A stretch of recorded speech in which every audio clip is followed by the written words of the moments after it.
And I'm like, oh. Alright, guys, we're gonna get started here in a second.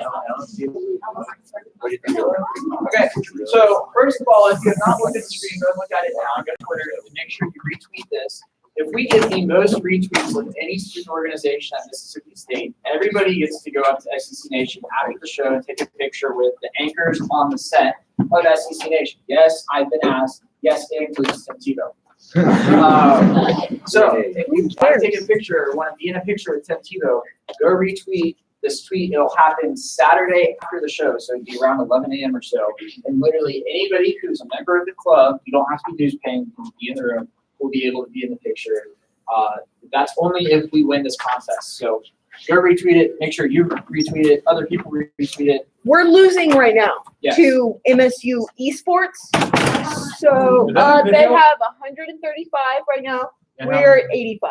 Oh. So But the good news is, Alex. the good news is that our alumni network is huge, and I just posted this in a big alumni group. So hopefully, because broadcasters need to have Twitter accounts, they will go retweet it. So send it to people, send it to your parents, send it to your friends from high school, send it to Literally anyone. anyone. It does not matter who retweets it, just as long as we have the most retweets. And the other thing is quote tweet does not count. If you want to retweet it, you have to retweet it, not quote tweet it. You need to do that before 2 p.m. tomorrow. That's the deadline. So on that note, this is our first Thursday chapter meeting of the year. Is there anybody here who is here for the first time?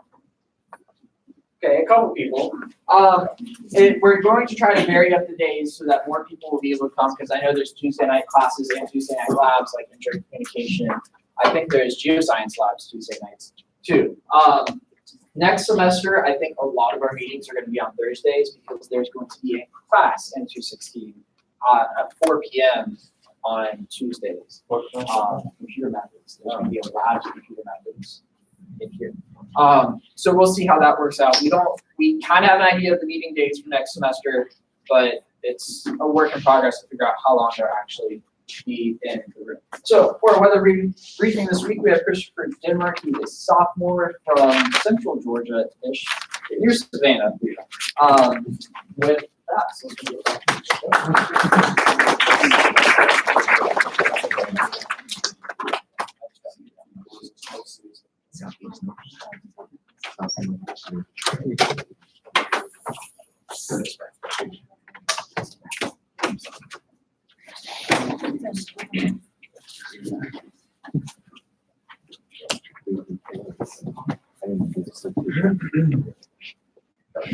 Hey, my name's Christopher Denmark. I'm a freshman, actually. Oh, you're okay. Let's take a look at the current temperature now in Starkville. It feels like 63 with a 43% humidity and a dew point of 45 and a slight wind of 7 miles per hour. Today's forecast was a high of 67 with a low of 43 with a 0% chance of precipitation with a calm winds. This evening will linger in the 60s until dropping down into the mid 50s to the upper 40s tonight by midnight.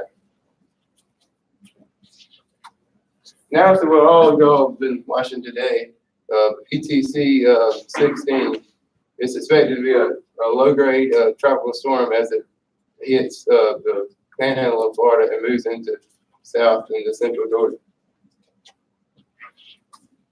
Here's the tropical storm force wind speed probabilities for PTC 16. Here's the rainfall totals that are expected for PTC 16.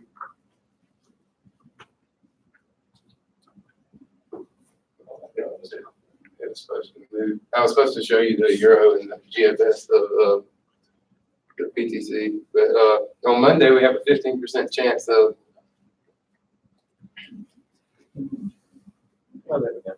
Here's the European model for PTC, as it shows it hitting towards Apalachicola.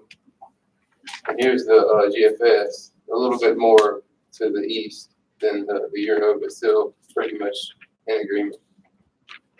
it was the Monday's chance of severe weather. We have a 15% chance for storms because of a mid-latitude cyclone that's affecting, starting over in Nebraska and coming down to our area Monday. Shouldn't be too much, but small lines with damaging winds. That's it. All right, thank you.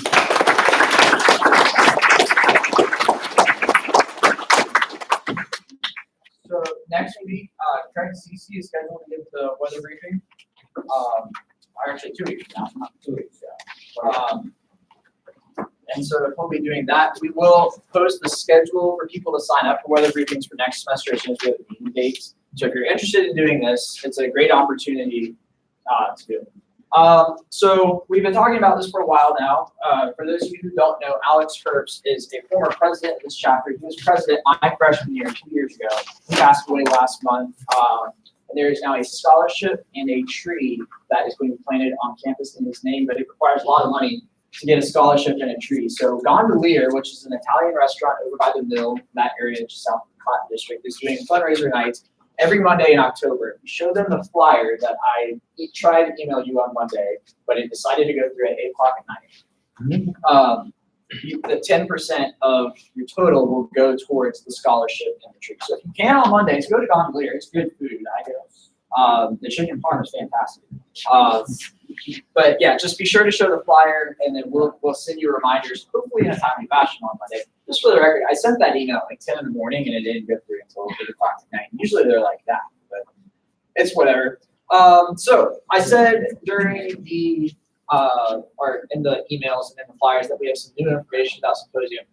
One of that is, or a piece of that information is that abstract submissions are now open. Now, I know majority of you don't have research or something to that effect to present, but if you know people who are, say, an alumnus of Mississippi State, or somebody who you know who researches something, or maybe even a TV broadcaster back home, and they might be interested in presenting, go ahead and let them know that the abstract submission is now open. It's going to be on our website. I'll include that in an email here in the next few days or so.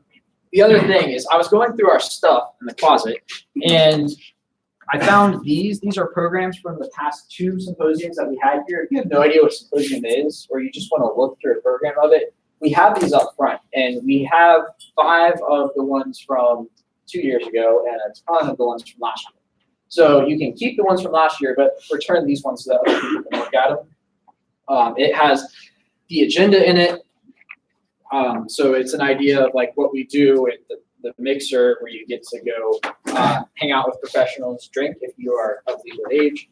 The keynotes that we had, background about Mississippi State Meteorology and who sponsored us in the past, RadarScope. I'm sure a lot of you know RadarScope. They sponsored us last year. We actually had RadarScope Landry's last year. We'll probably have them again this year too, since we have come up there. But if you're curious, this is what a symposium basically is. It's everything summed up in about 12 pages or so. So that's the new information. Abstract submissions are now open. We're working on keynotes. We confirmed 1 keynote this afternoon. So it's happening. We're hopefully going to have everybody confirmed by the next meeting, and we'll hopefully be able to share that with you then. But no promises. We're working on people's schedules and trying to make sure everything works before we do that. So for our internship series this week, Chris Pipkin worked in Huntsville, Alabama at the University of Alabama in Huntsville. He did some radar.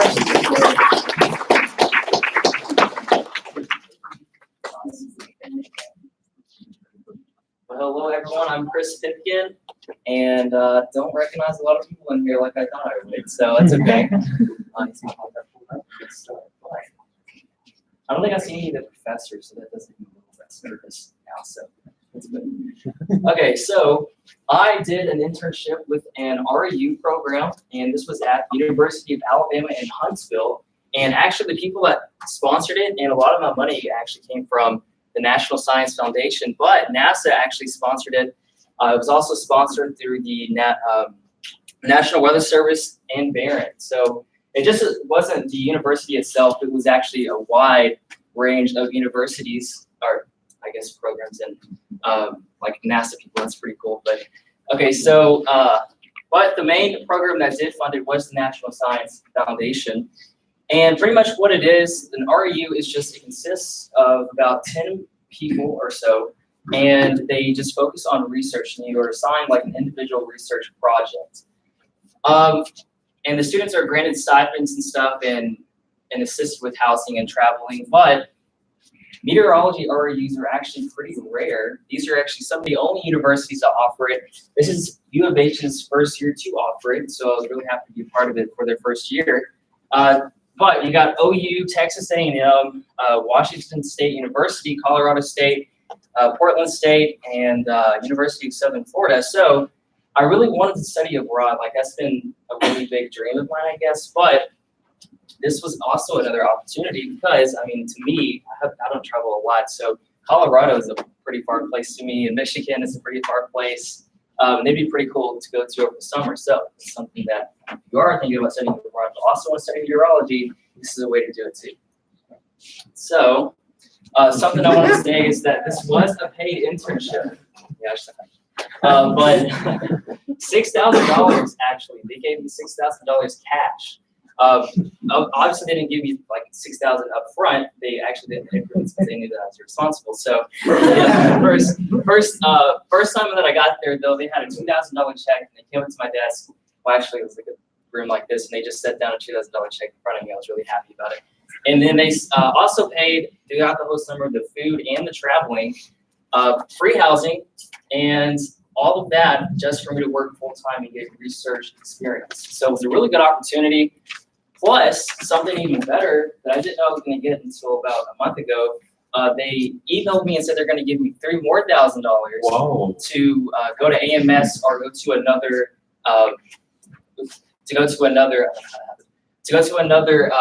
to a conference. So I'll tell you a little story about this one. I was originally planning on going to a radar meteorology conference in Japan. So like they actually host a conference in Japan, but unfortunately, because of the riots and stuff going on, protests going on in Hong Kong, I wasn't able to get to Japan because the part that I was wanting to go to, you had to go through Hong Kong. So my plane got canceled, but it's okay because I get to go to AMS, and it's their 100th year this year. So really happy about that. I get $3,000, and whatever I don't spend, I get to keep in my pocket. So. All right, so like I said, though, it's consisted of like 10 projects, each individual projects. This was mine right here. I'll get to more of that in just a second, but they have like a lot of projects. They have they had a supercell project where they looked at the EF2. All right, sorry, I was reading the graph. They were looking at the supercells and also like rotation thresholds and stuff. Also looking at the 2011 outbreak in Alabama, and actually their whole program is surrounded by the 2011 outbreak there. They also look at lightning. They look at snow bands, and one that I thought was really crazy, they look at horseshoe crabs from satellite, which I was like, what, how is this going to do meteorology with this family? So apparently hurricane affects it and stuff, so like they're researching it. But this was the facility that I worked in. It's like one of the best facilities. Like here we have Holden, but here they have like a whole building. See, like, yeah. And actually this is called the Sproul Building, and the stairs are in the shape of a tornado.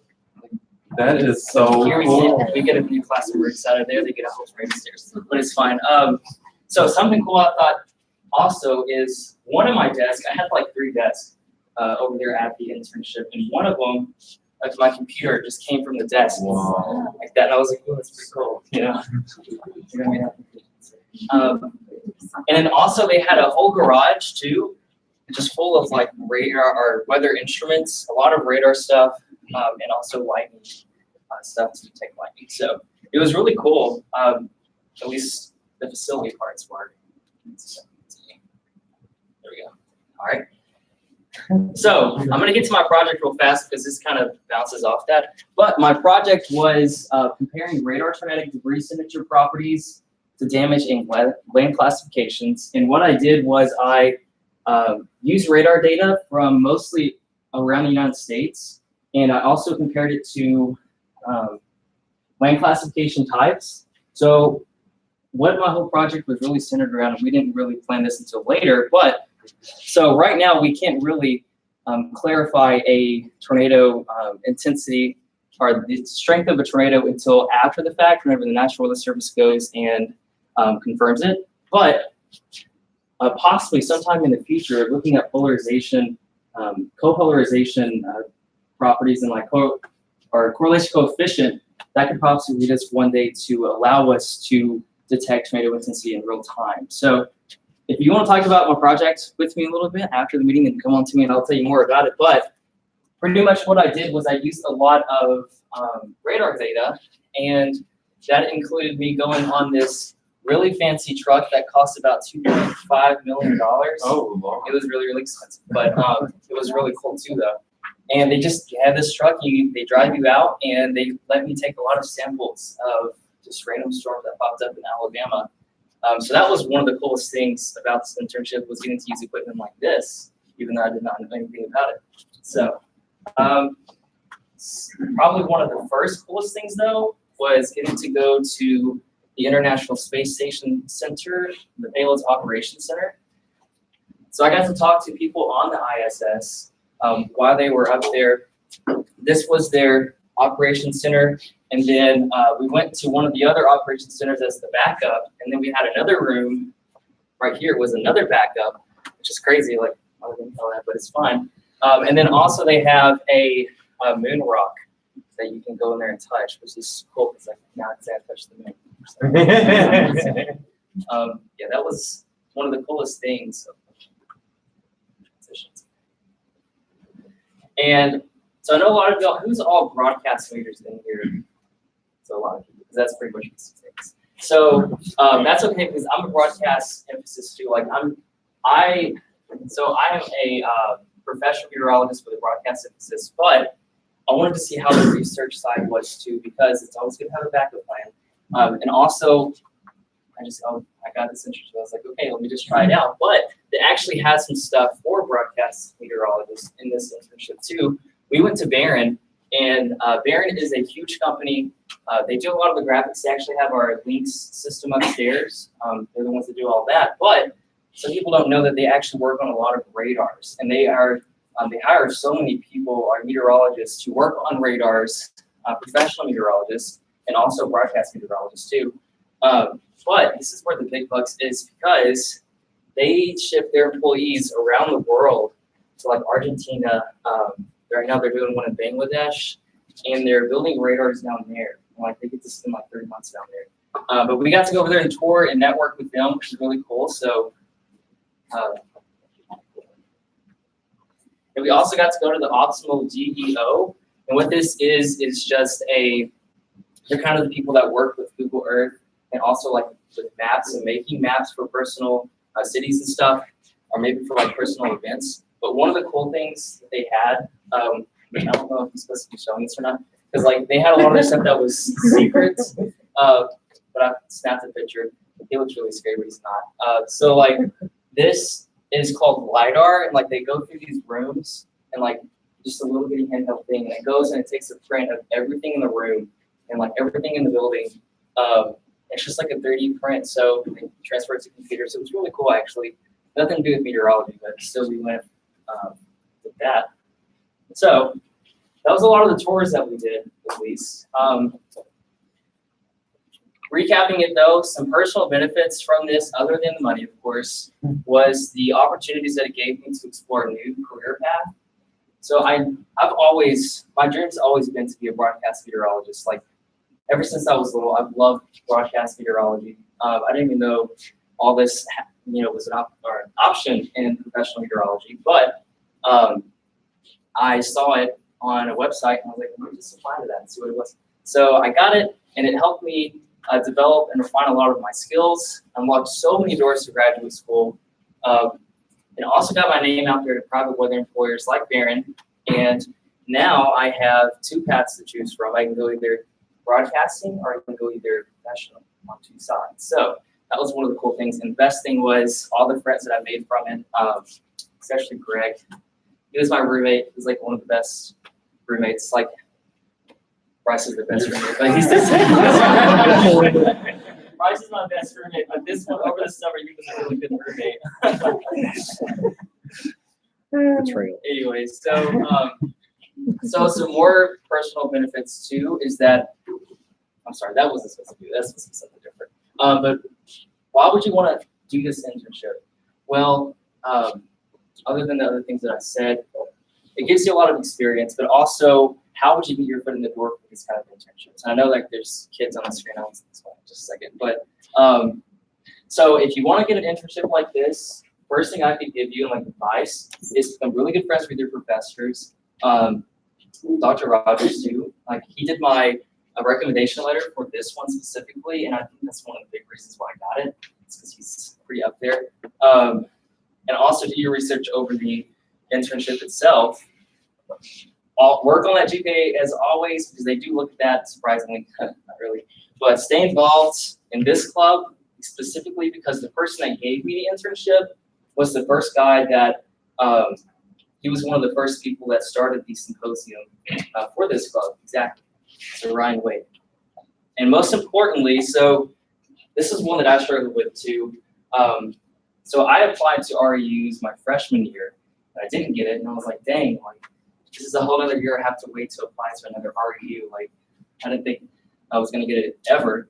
But I went ahead and I applied again. But where I'm going with this too is that just because you don't get it the first time doesn't mean you're not gonna get it the second time, but also it could open up other doors and also lead you to another hobby. So that summer, my freshman year, like I found my other hobby, working with kids, and I didn't even think, I hated kids, like I'm not gonna lie. It was like the worst. But I went into this and I was like, wait a minute, it's like not have another hobby. You know, like what if one day like meteorology doesn't work out? Well, that summer that I had a break on, I know a lot of freshmen like they're always trying to get an internship. Like everyone's telling them to hurry get an internship, it's gonna help you so much, which it is. But I also was able to explore another hobby and find another hobby with that. So with all that information I just threw at you, I didn't think it was gonna play, but it's fine. She was throwing a baby in the thing, and this little kid right here, he's like my best friend, but every morning he always would come up to me and say that I had mosquito bites on my face. Oh. But anyways. Ooh, dang. You really burnt you there, Chris? Always. But anyways, that's pretty much my presentation. Of course, if anybody has any questions about getting an REU, please come to me because I could possibly get you the one in U of H, but also other ones because OU's a really good REU. Texas A&M.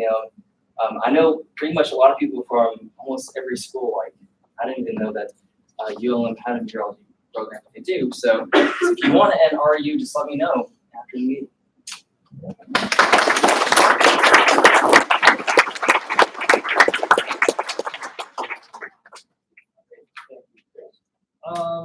Okay, so next week is going to be a busy week for us. We've got a lot of stuff going on. In fact, I think I'm going to change that one out here in just a second. Tuesday, the 22nd, if you're not storm spotter certified, there will be a training in Oktibbeha County. It's at the EMA building in downtown.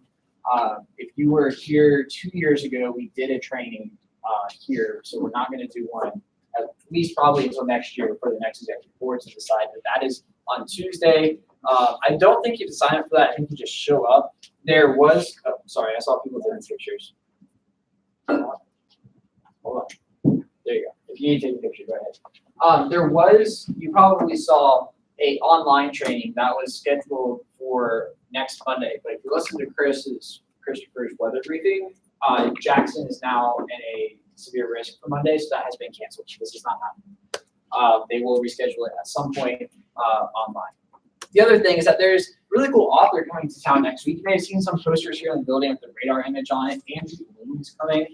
He just wrote a book called The Weather Machine, and it's basically the chronology of weather forecasts online. He looked at everything from supercomputers to apps and satellites and everything. If you want to get the book, I'm pretty sure Barnes & Noble has it, but he will be on campus next week.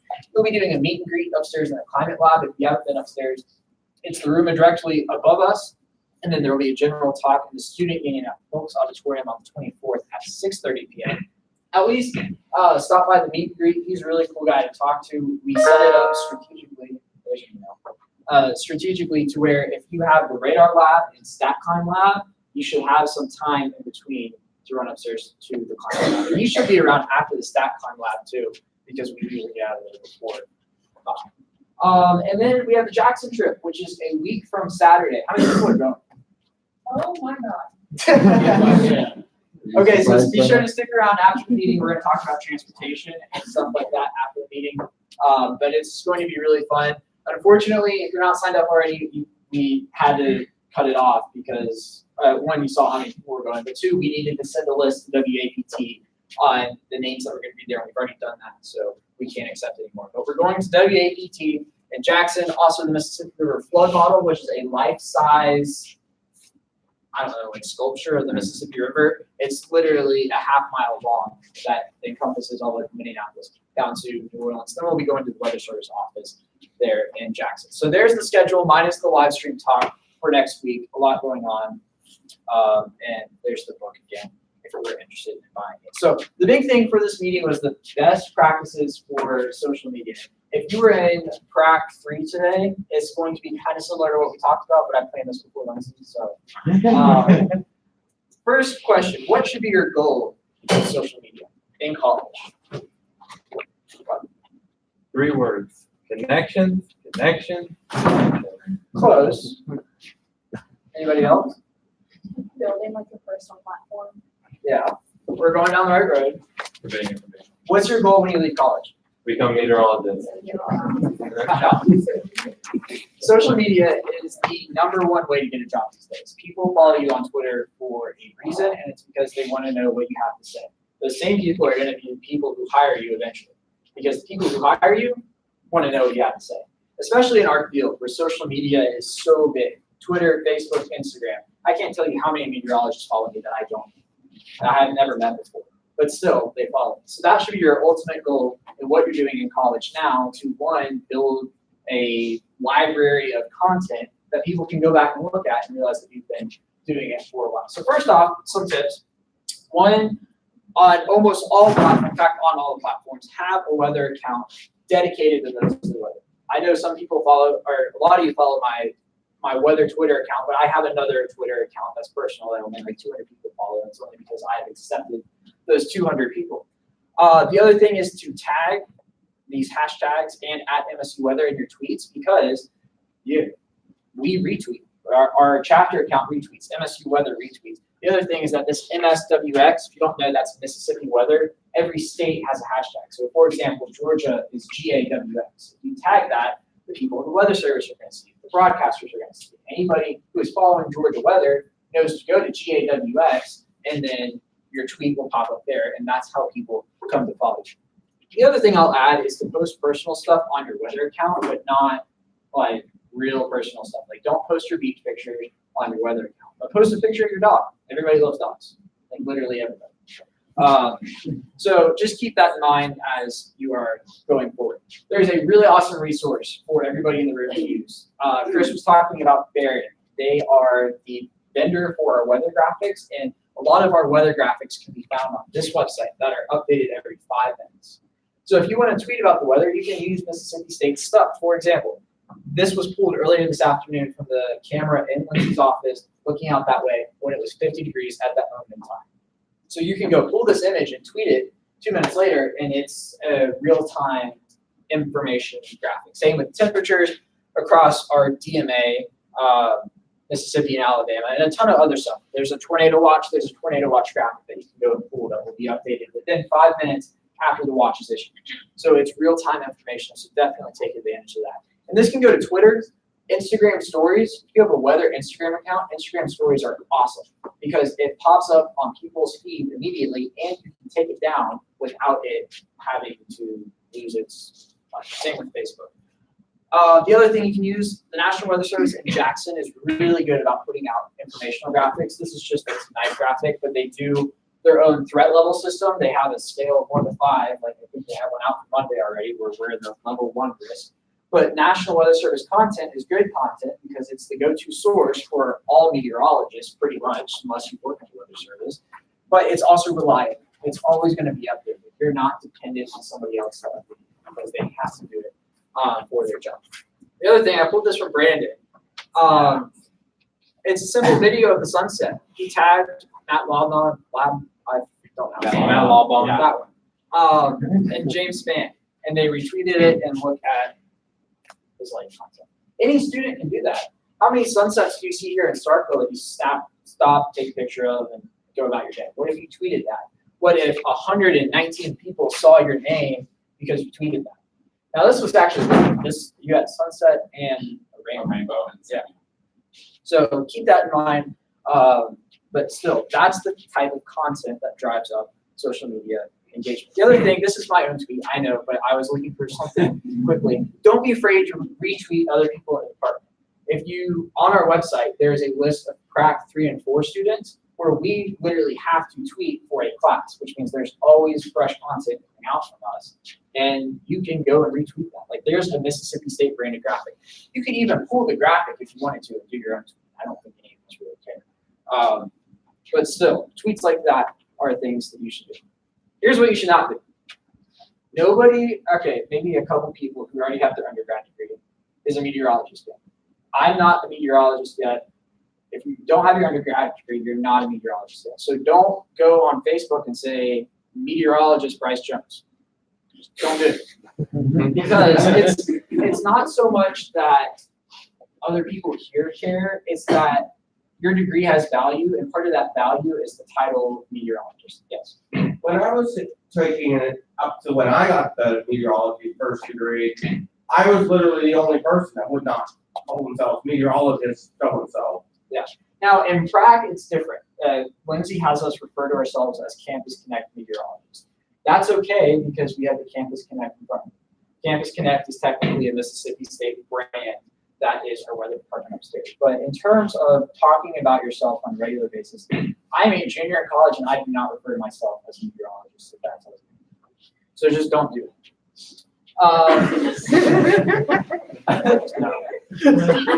The next year, literally a year and a couple weeks, is going to be really tough politically.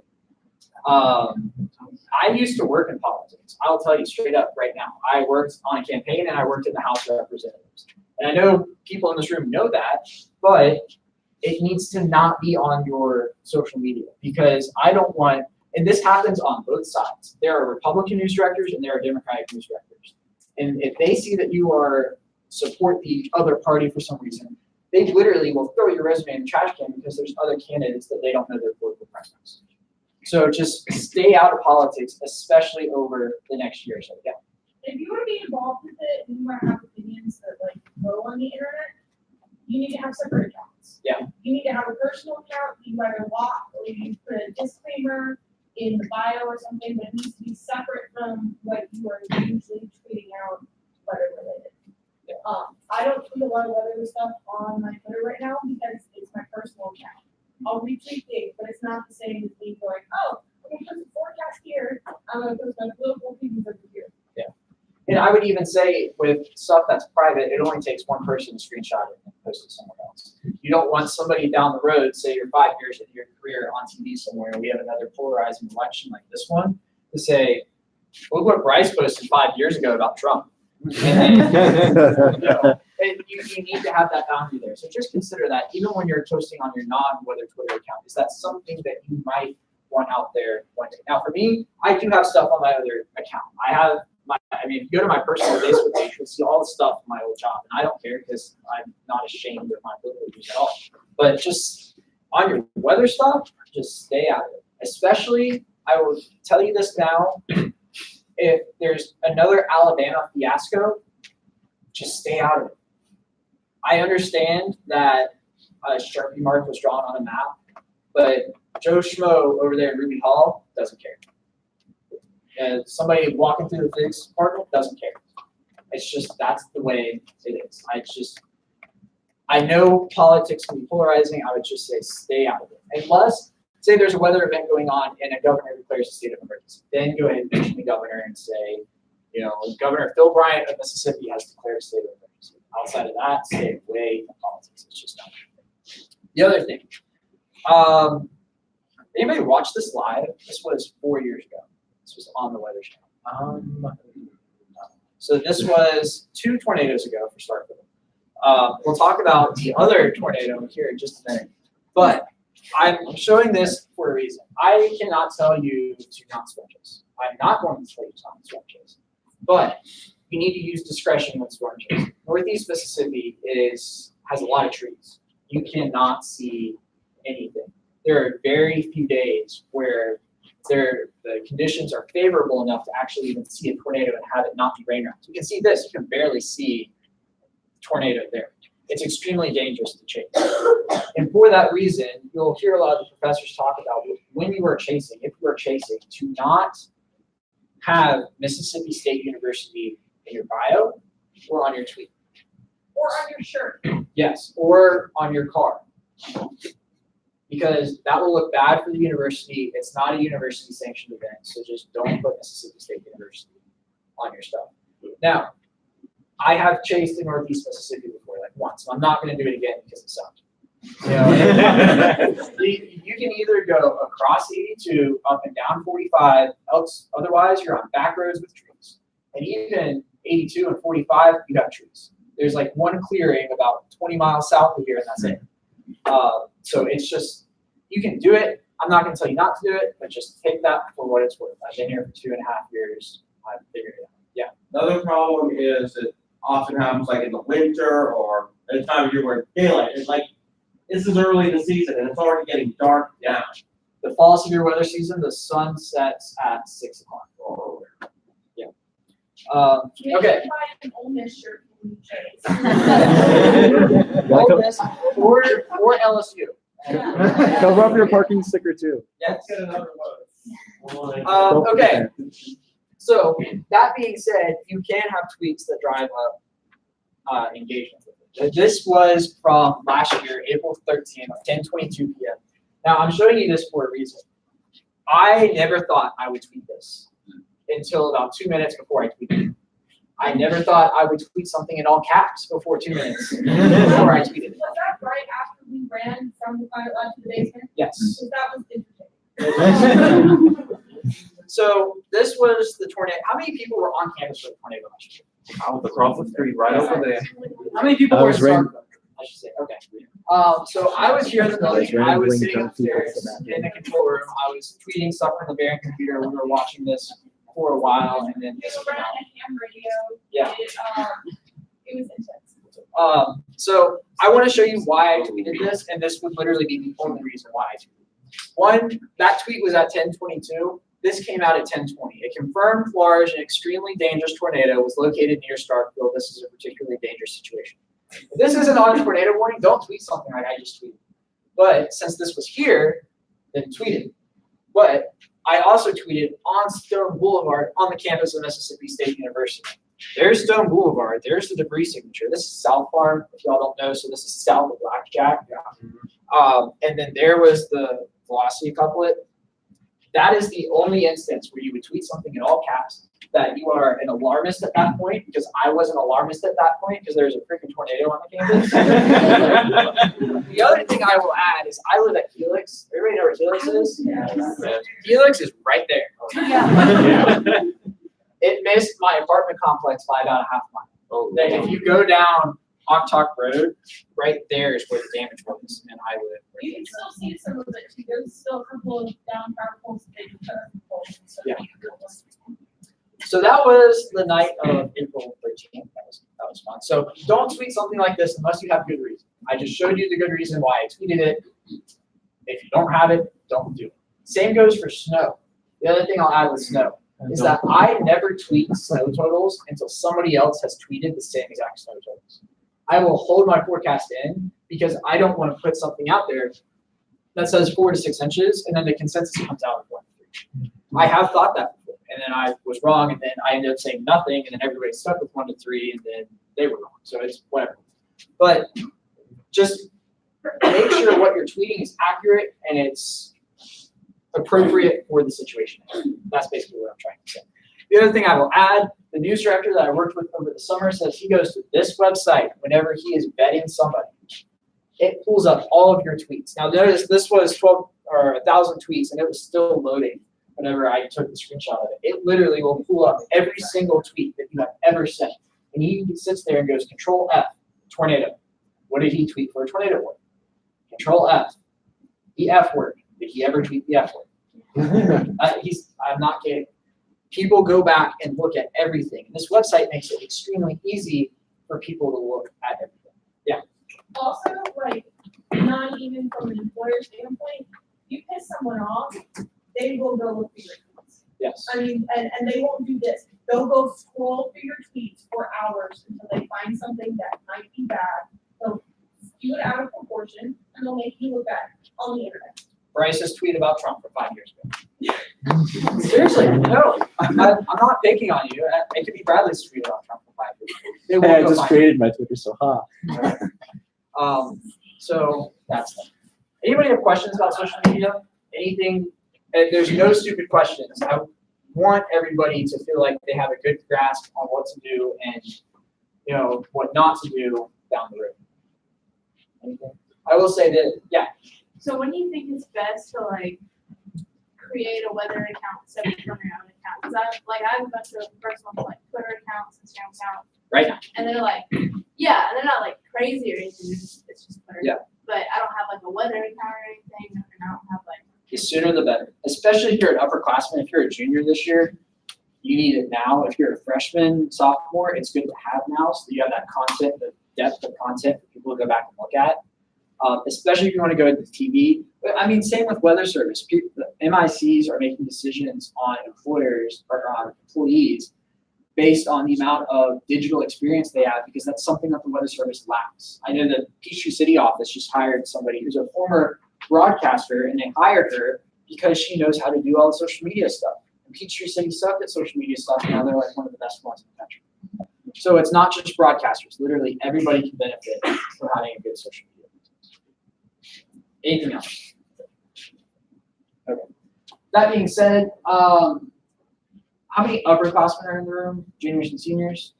Okay, freshmen and sophomores, look around. We're the ones who can help you pick your classes.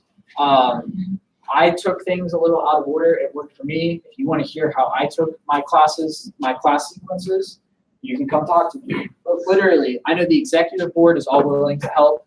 And I think most seniors and juniors are willing to help too, especially as you get into those elective classes, which electives should you take down the road. We're more than happy to help. Our contact information is on the website. If you haven't become a member, you can join on our website. The Maroon membership is for local members. We do have more shirts, but we sold out of XLs since we got the new shirts.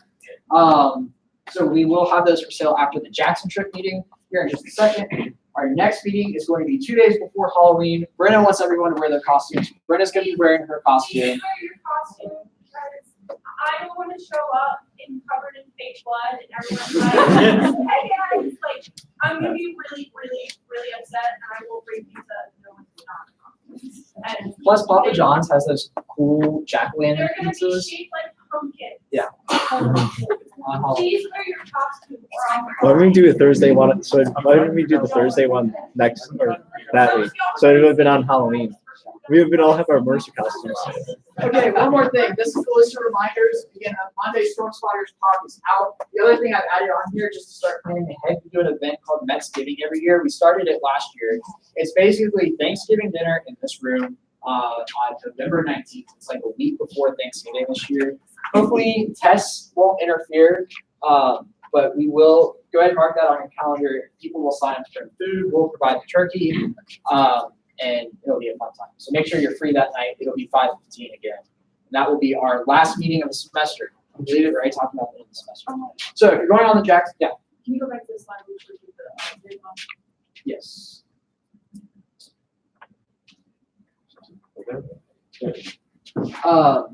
If you're going on the Jackson trip, stay here. If you want merchandise, stay here. Otherwise, if you're not going on the Jackson trip, if anybody needs to leave, just go ahead and leave, and then we'll talk about the Jackson trip.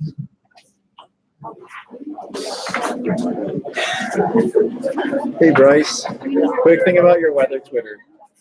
What would you make the name? What do you mean, like that? The name. What would you make the name of your Twitter? Show me. Like this part? Yeah, do you just have I like typed in Bryce Jones Lawrence. not BJ weather?